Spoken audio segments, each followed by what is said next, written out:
Mudah-mudahan Al-Quran menjadi dusturuna, Al-Quran menjadi imamuna. Karena kata Nabi SAW, Al-Quran itu dua pilihannya, hujjatun laka au alaika. Kata Nabi, Al-Quran itu bisa menjadi pembelamu atau bisa menghinakan kamu di akhirat nanti.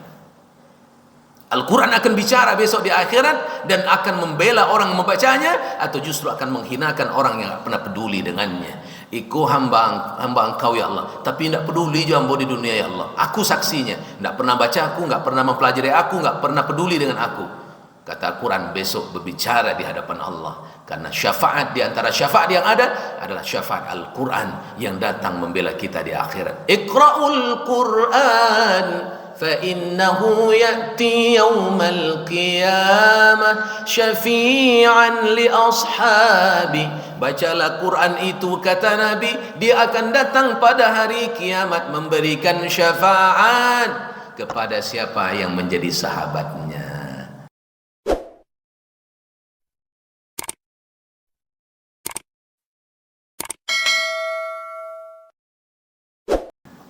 Bismillahirrahmanirrahim. Assalamualaikum warahmatullahi wabarakatuh.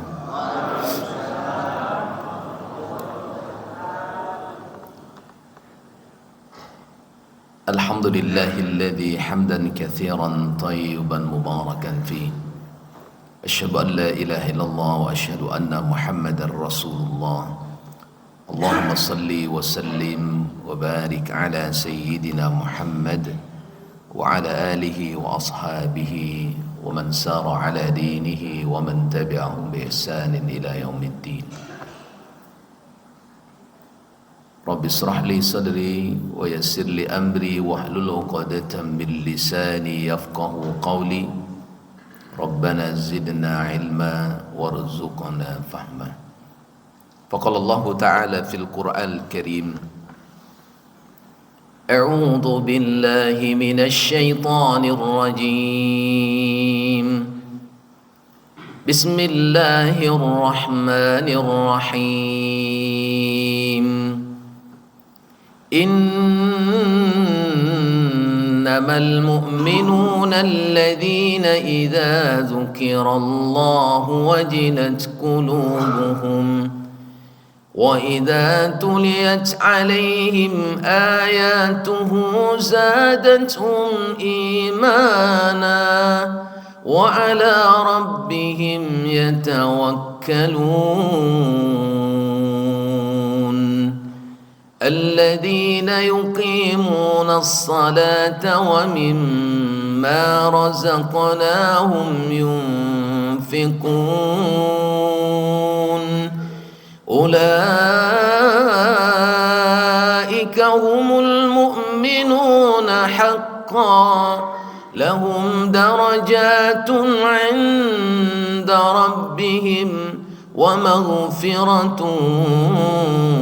ورزق كريم. صدق الله العظيم. Al-Anfal ayat 2, ayat 3 dan ayat 4. Imam yang kita hormati, para alim, tuan guru, kaum muslimin wal muslimat, sidang jamaah subuh rahimani wa rahimakumullah. Lafaz syukur, alhamdulillahi rabbil alamin ala qudratihi wa iradatihi wa ala ni'amihi. Di atas segala kudrah dan iradahnya Allah, di atas segala tumpukan nikmat dan kasih sayang Allah, kita hadir pada subuh yang mulia ini dalam rangka pengabdian taqarrub ilallah. Harapan kita kaum muslimin wal muslimat yang dimuliakan Allah, semoga Allah mengampuni semua dosa dan kesalahan kita. Amin. Semoga Allah Subhanahu wa taala menerima segala pengabdian dan amal saleh kita. Amin. Semoga Allah Subhanahu wa taala mengijabah semua doa dan permintaan kita. Amin. Semoga Allah meninggikan derajat kita dan menjauhkan kita dari kehinaan di hadapannya. Amin ya rabbal alamin. Salat dan salam kepada Rasulullah sallallahu alaihi wasallam.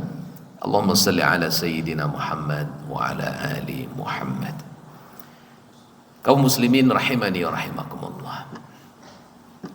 Untuk mengatakan kita beriman, sangat mudah untuk diucapkan. Akan tetapi kaum muslimin, untuk mengukur standar keimanan kita apakah sudah benar atau belum, maka harus ada tolak ukur yang menentukannya. Bukan pandangan manusia yang dijadikan sebuah standar, bukan pujian-pujian manusia yang kemudian menyanjung kita begitu tinggi di atas pengabdian dan ketundukan yang kita buktikan, tetapi adalah penilaian Allah sendiri yang harus dijadikan sebuah standar apakah keimanan kita sudah benar ataukah belum. Al-Quran telah memberikan jawaban terhadap apakah betul iman kita ini sudah sampai kepada apa yang disebutkan oleh Allah, ulaika humul mu'minuna haqqa. Mereka itulah orang-orang yang benar imannya. Apakah kita masuk dalam kelompok yang disebutkan mereka itulah orang-orang yang benar imannya? Atau jangan-jangan kita ini keluar dari kelompok yang disebutkan oleh Allah bahwa merekalah orang-orang yang benar imannya?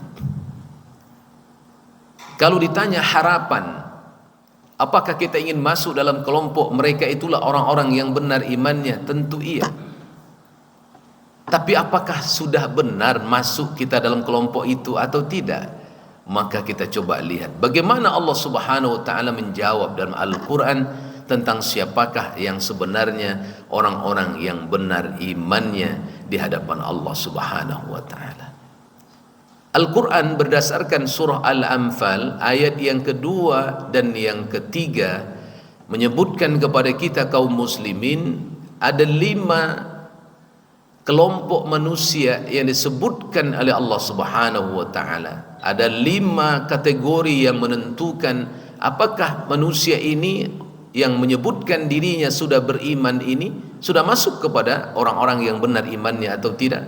Maka 5 ini harus menjadi rumus untuk menjawab semua itu.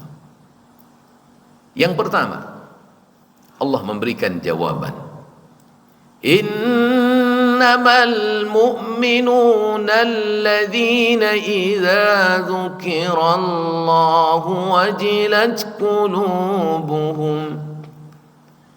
Hanyalah, kata Allah, kalau orang itu disebut beriman, siapa dia?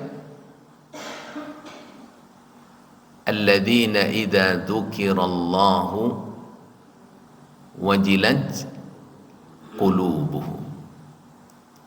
Orang-orang yang apabila mereka berzikir kepada Allah, mereka ingat kepada Allah Subhanahu wa taala, wajilat qulubuhum, bergetar hatinya. Baca orang menentuan bergetar hati kok. Bu, ibu baca subhanallah, bergetar enggak hati ibu? Baca takbir Allahu Akbar, gemetar enggak hatinya? Apakah ketika seorang membaca subhanallah gemetar hatinya lalu terwujud dalam bentuk fisiknya? Subhanallah. Gitu. Atau baca takbir Allahu Akbar. Apa gitu? Jadi gimana menentukannya? Baca ronyo.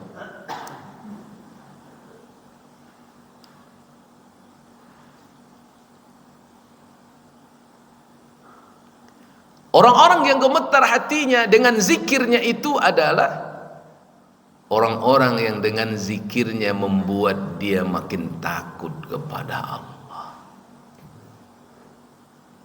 Apa iya? Sama enggak takbir kita dalam salat dengan di luar salat? Sama? Sama Bapak Ibu? Bapak Ibu baca takbir dalam salat, di luar salat sama enggak bacaan takbirnya? Sama. Allahu Akbar. Sama enggak nilainya dalam salat dan di luar salat? Kalimatnya boleh jadi Allahu Akbar, implementasinya boleh jadi Allahu asghar. Tadi Allahu akbar. Implementasinya Allah itu sangat kecil. Kenapa Allah sangat kecil? Ternyata lebih besar pekerjaannya ketimbang Allah. Lebih besar kesibukan dunianya ketimbang Allah. Dalam salat dia baca Allahu akbar. Di luar salat hilang Allahu akbar. Apakah kita sudah masuk dalam kelompok orang-orang yang benar imannya? Allahu akbar dalam salat, Allahu akbar di luar salat. Tasbih pada lisannya, mentasbihkan Allah dalam perbuatannya. Tahmid pada lisannya, mentahmidkan Allah juga dalam perbuatannya. Sehingga syarat yang disebutkan oleh Allah Subhanahu wa taala itu syarat yang mesti kita renungkan. Apakah kita sudah sampai di posisi itu atau belum? Penyampaian ini tidak hanya untuk Bapak Ibu, tapi untuk kami yang menyampaikan. Kan ini dakwah, tugasnya wajib menyampaikan. Yang walaupun kami mengerti dan kami paham, Bapak Ibu mungkin amalannya lebih baik ketimbang kami yang menyampaikan. Yang mungkin dia tidak duduk di mimbar ini, tetapi amalnya lebih dahsyat. Yang sulit dalam kehidupan kita adalah menyatukan antara zikir lisan dengan zikir qalbi dan buktinya pada perbuatan. Zikir itu kan ada 3 Bapak Ibu. Yang pertama zikir lisan, subhanallah walhamdulillah wala ilaha illallah wallahu akbar. Zikir lisan. Yang kedua zikir qalbi. Yang ketiga adalah zikir al-qalb, af'al. Sementara orang yang dimaksudkan oleh Allah Subhanahu wa taala yang masuk dalam kelompok orang yang benar imannya, kata Allah, orang-orang yang mensinkronkan ketiga zikir ini. Lisannya menyebut Allah, hatinya ingat kepada Allah. Lisannya menyebut Allah, hatinya ingat pada Allah, perbuatannya tunduk kepada Allah Subhanahu wa taala. Kalau ada orang yang kemudian sebatas lisan dia menyebut Allah, tapi batinnya tidak dan perbuatannya tidak, itu hanya sandiwara lisannya saja. Kadang-kadang orang-orang yang di luar dari kita, di luar Islam, bacaan lisan zikirnya hebat, kadang dengarnya Bapak Ibu. Apa kabarnya Pak? Alhamdulillah, mantap deh, bisa. Tetapi apakah kemudian tercermin pada batin? Apakah tercermin pada perbuatan? Ini yang harus kita pikirkan. Sehingga akhirnya pencapaian dari ibadah yang paling pokok yang disyariatkan oleh Allah kepada kita, yang dia merupakan rukun Islam yang kedua, yakni salat, maka pencapaian yang kata Allah, aqimis salata li dzikri, dirikanlah salat untuk kamu zikir kepada aku. Kalau orang sudah zikir kepada Allah, aqimis salata innat salata tanha 'anil fahsya'i wal munkar. Kenapa solat itu tak mampu mencegah kita dari keji dan mungkar? Karena di luar solat kita lupa zikir. Kalau orang yang berzikir dia ingat Allah, dia tahu tentang bagaimana batasan yang ditentukan oleh Allah Subhanahu wa taala. Ini yang harus dia lakukan, ini yang mesti dia tinggalkan.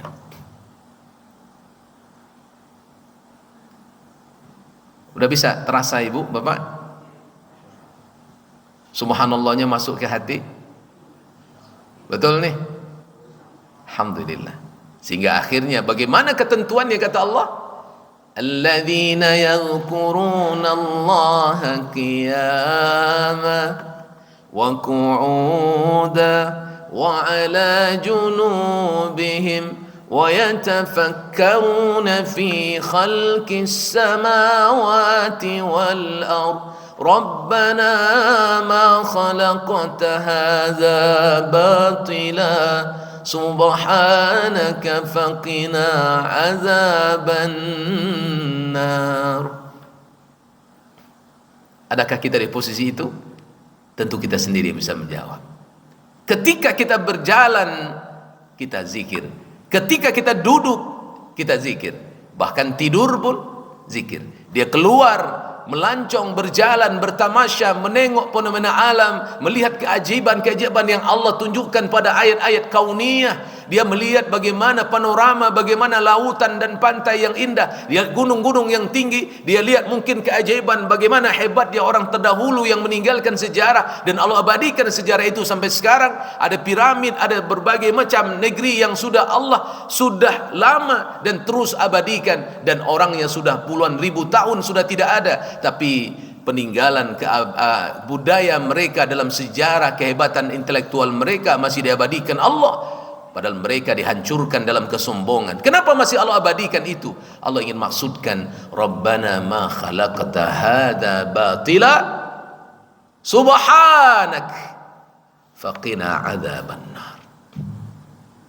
Maha suci Engkau ya Allah, maka selamatkan kami dari neraka. Maka besarkan Allah, sucikan Allah pada dirimu dan perbuatanmu, karena itu akan mengantarkan engkau terbebas dari neraka. Kalau hanya lisanmu yang membesarkan Allah, perbuatanmu tidak, hatimu tidak, engkau sedang bersendiwara di hadapan Allah. Tidak semudah ternyata mengatakan iman, dan tidak semudah apa yang kita bayangkan ternyata untuk sampai kepada iman yang benar menurut Allah dalam rumus yang telah ditetapkan oleh Allah Subhanahu wa taala. Maka wajar Aisyah radhiyallahu anha mengatakan, kana Rasulullah sallallahu alaihi wasallam yazkurullah fi kulli ahyani. Adalah Nabi sallallahu alaihi wasallam tidak luput dari zikir di setiap waktu dan keadaannya. Ibu-ibu, kadang-kadang kita jangankan zikir qalbi, Pak, zikir lisan aja udah payah. Ya enggak? Untuk bertasbih setiap hari aja sulit. Untuk istighfar setiap hari pelit. Untuk bertakbir saja sombong. Ya. Setiap orang yang kemudian menentang Allah dan mereka tidak mau tunduk kepada Allah Subhanahu wa taala, sebetulnya mereka sedang menampilkan kesombongan kepada Allah. Tidak ada zikir pada kalbunya, tidak ada zikir pada lisan, dan tidak zikir pada perbuatannya. Yang harusnya zikir itu mengantarkan dia mendekat kepada siapa yang dia ingat, dan kemudian menyatukan hatinya dengan siapa yang dia ingat. Artinya di mana dia berada, dia merasakan Allah itu ada. An ta'budullaha ka'annaka tarahu فَإِنْ لَمْ تَكُنْ تَرَاهُ فَإِنَّهُ يَرَاكَ. Engkau beribadah seakan-akan melihat Allah di hadapanmu, walaupun engkau tak akan pernah bisa melihat Allah pada duniamu, tapi yakinlah Allah pasti melihatmu. Kan memasukkan dan seromani koko tidak mudah, Pak. Yubarik mana? Butuh perjuangan, butuh keikhlasan, butuh mujahadah dan kesungguhan. Kita terus berlatih, Bapak Ibu.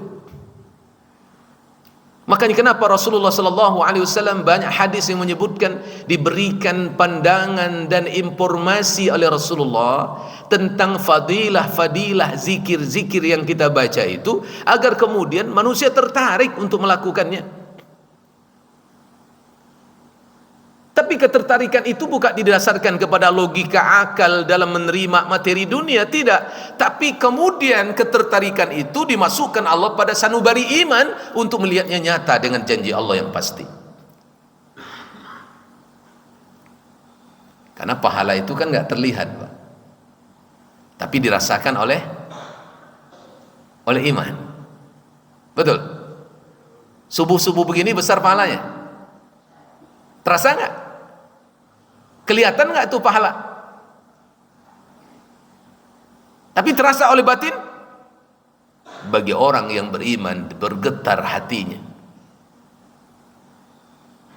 Karena azan itu adalah kalimat yang mengingatkan kita kepada Allah, seruan yang membuat kita harus membuktikan makna zikrullah. Hayya 'alas salah.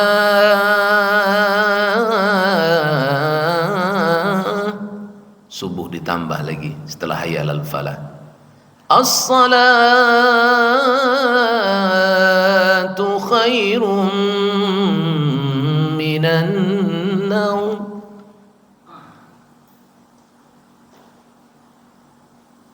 Dari terjemah maknanya aja udah hebat. Kalaulah kemudian manusia paham kata terbaik itu adalah janji yang dijanjikan oleh Allah, penuh nih. Tapi sekali lagi ini ujian iman. Mampukah dia membuktikan pengabdian dia kepada Allah dalam zikirnya? Kalau kemudian Allah memberikan sanksi saja, udahlah gini aja lah. Udah aku tak kasih fasilitas kepadamu, aku tawarkan yang terbaik untukmu, tapi engkau nggak mau ambil juga, ya nggak apa-apa. Mulai besok aku ambil kakimu sebelah. Kira-kira gimana? Besok subuh nggak semua ke masjid? Hah? Karena orang yang ndak tiba ke masjid, kamu mulai pincang kakinya berjalan, ditanya orang, mbak aku pincang apa? Iko gara-gara mau ndak memenuhi syarat untuk datang subuh ke masjid. Tuh si bona yang lain besok ke subuh ke masjid. Tapi kenapa Allah nggak berlakukan seperti itu hari ini? Karena Allah ingin menguji siapa yang benar zikrullahnya. Fadilah disampaikan, tapi tetap seleksi bagi orang mau milih atau tidak memilih. Makanya sudah sering guru kita menyampaikan, kenapa fadilah zikir itu disampaikan guru-guru kita, diulang-ulang kaji-kajinya, disampaikan berulang kali hadis menyatakan itu, agar kemudian kita ini mengambil satu kesimpulan untuk memilihnya. Subhanallah walhamdulillah wa la ilaha illallah wallahu akbar. Apa yang ibu dapatkan? Apa yang bapak dapatkan membaca itu? Hah? Apa yang kita dapatkan membaca itu? Subhanallah. Ada enggak nilai yang sudah disampaikan Nabi untuk memotivasi kita bahwa ada nilainya? Ada, kalau diangkakan berapa poinnya? Ada itu. Walaupun poin tidak bentuk dalam angka, tapi bandingan yang disebutkan Nabi sallallahu alaihi wasallam. Kata Nabi sallallahu alaihi wasallam, "Ahabbu ilayya mimma tala'at alaihi syams." Kalimat itu kata Nabi lebih tinggi, lebih aku cintai daripada harga sebuah matahari. Nabi ingin memberikan motivasi. Lain nio atau enggak? Mau enggak kalian memilih ini amalan yang bisa dibiasakan atau tidak? Kalimatani khafifatani fil lisan wasakilatani fil mizan, subhanallah wa bihamdihi. Ada lagi tambahan hadis yang lain walaupun sebagian mendhaifkan, wa habibatani ilar rahman, dicintai oleh Allah yang Maha Rahman, subhanallah wa bihamdihi subhanallahil azim. Kalimat itu ringan engkau ucapkan kata Nabi, tapi ketika ditimbang pahalanya nanti di akhirat besar dan berat pahalanya. Mau enggak ngambil itu? Kenapa Nabi sampaikan motivasi begitu? Agar terpancing kita untuk memilih. Yang ketiga, apa kata Nabi? Subhanallah wa bihamdihi. Tok situ saja. Tadi subhanallah wa bihamdihi, subhanallah hil adim. Sekarang subhanallah wa bihamdihi. Itu saja. Apabila engkau membaca subhanallah wa bihamdihi saja, kata Nabi, urisat lahu nakhlatun fil jannah. Allah tanamkan bagimu satu pokok kurma di surga. Belum lagi tahlil, ya, la ilaha illallah. Belum lagi takbir.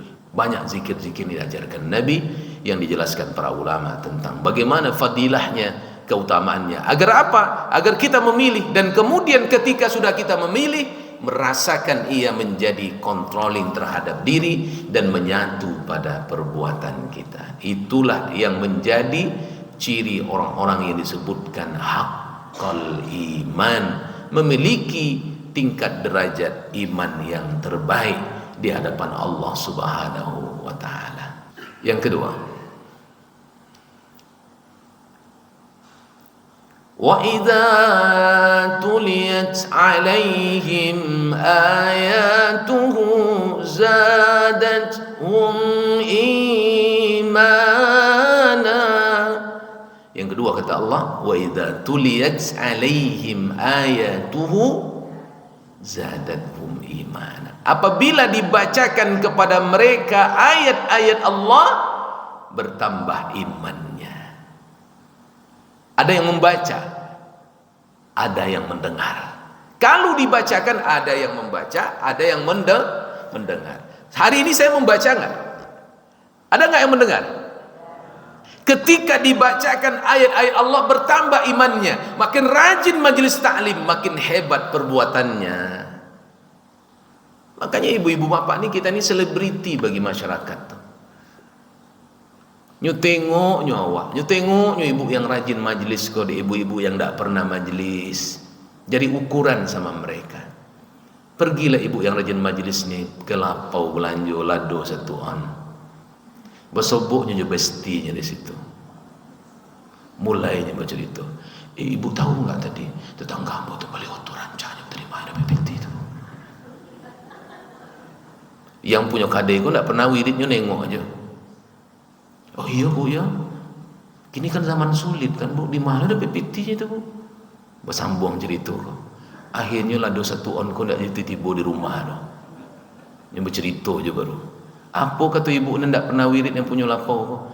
Ikulah mode ibu yang rajin pergi wirid. Sangku abunya kan berubah ke elok, tambah kehancangnya memuji orang rupanya. Wa idza tuliyat alaihim ayatuhu zadatuhum imana. Mana dia? Mana dia Bapak Ibu? Kan borek tuh. Sehingga akhirnya yang Allah inginkan dari Al-Quran itu bukan hanya engkau membacanya dengan lagu yang indah, bukan sekedar dilombakan dalam musabaqah tilawatil Quran menjadi tangseng juara. Tidak, dia memberikan getaran dan menambah imanmu, membuat engkau lebih tunduk dan takut kepada Allah. Ya Bapak Ibu. Tapi kalau ada bapak ibu yang kemudian ibu tadi yang Masya Allah baru sebulan dia pergi majlis taklim, dia tahu sama ibu yang punya warung ni dulu perangainya mau dia apa, setelah pergi wirid sebulan dia datang belanja, ada teman-teman yang ngajak dia mau gosip, mau gunjing, apa kata ibu yang baru sebulan ngaji itu? Maaf kawan, lah itu sekarang jawab dari dulu, tu kan itu jawab ulang balik, ndak, ambil mengaji, tahu bah dosonya bare. Tinggalkanlah itu. Apa kata ibu yang tak pernah wirid tadi? Iya hebat ibu kok, ambo wirid dulu besok. Ya nak? Ambo ikut pula majlis seperti ibu ni. Di sebulan aja udah mantap, Masya Allah. Malu saya pada, ini dakwah ini.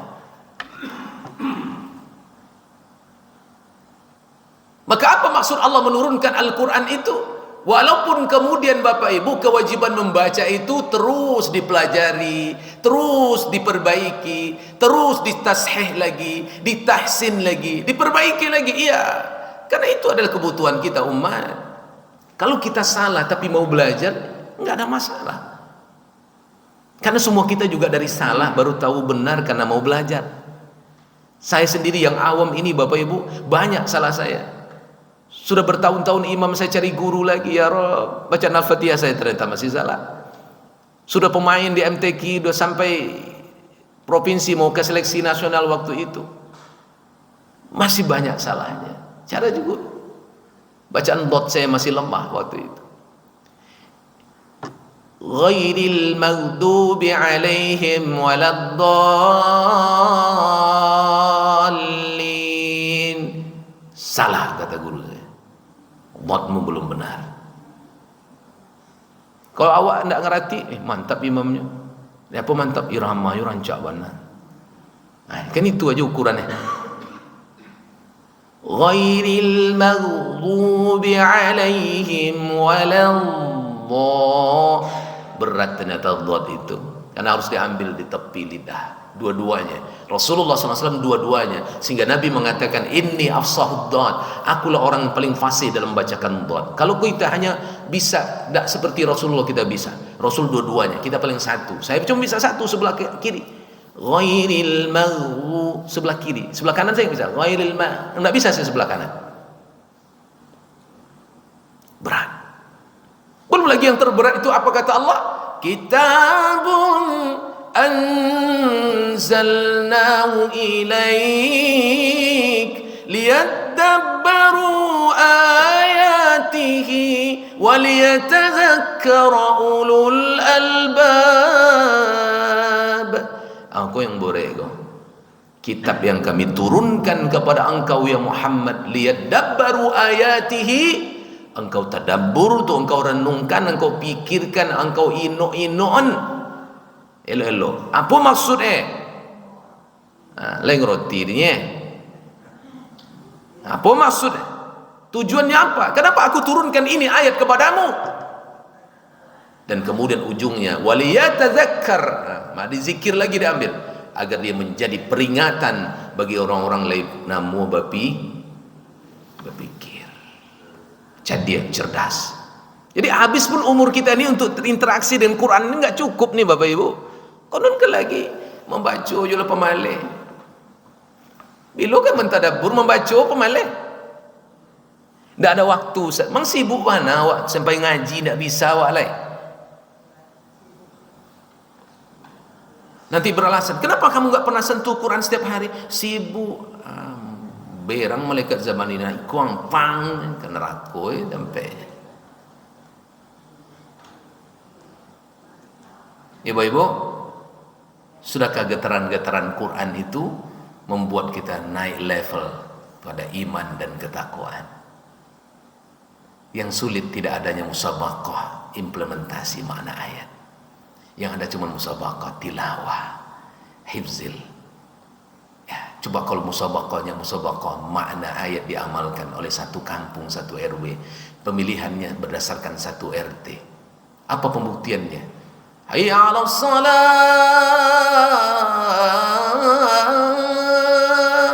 Tim investigasi datang ke rumah-rumah, nyecek rumah-rumahnya. Apa-apa kalau di rumah waktu maghrib sadonya, dan apa-apa yang tidak ada di rumah di masjid sadonya. Mantap.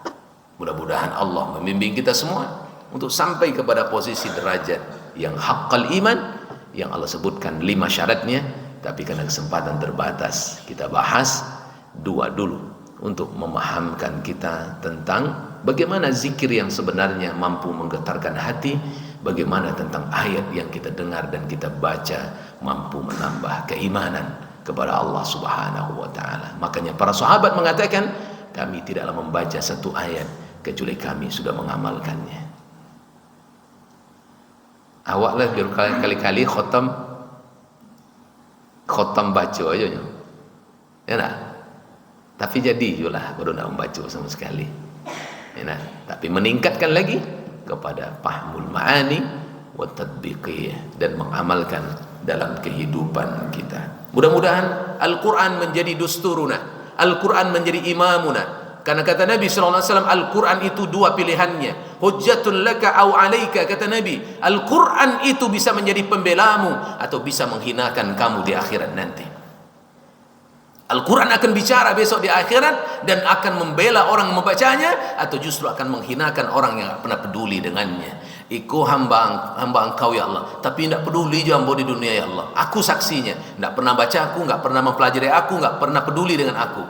Kata Al-Quran besok berbicara di hadapan Allah. Karena syafaat di antara syafaat yang ada adalah syafaat Al-Quran yang datang membela kita di akhirat. Iqra'ul Quran fa innahu ya'ti yawmal qiyamah syafi'an li ashabi bacalah Quran itu, kata Nabi, dia akan datang pada hari kiamat memberikan syafaat kepada siapa yang menjadi sahabatnya. Mudah-mudahan Allah memberikan taufik, memberikan hidayah kepada kita semua, dan kita mendapatkan iman yang terbaik. Amin.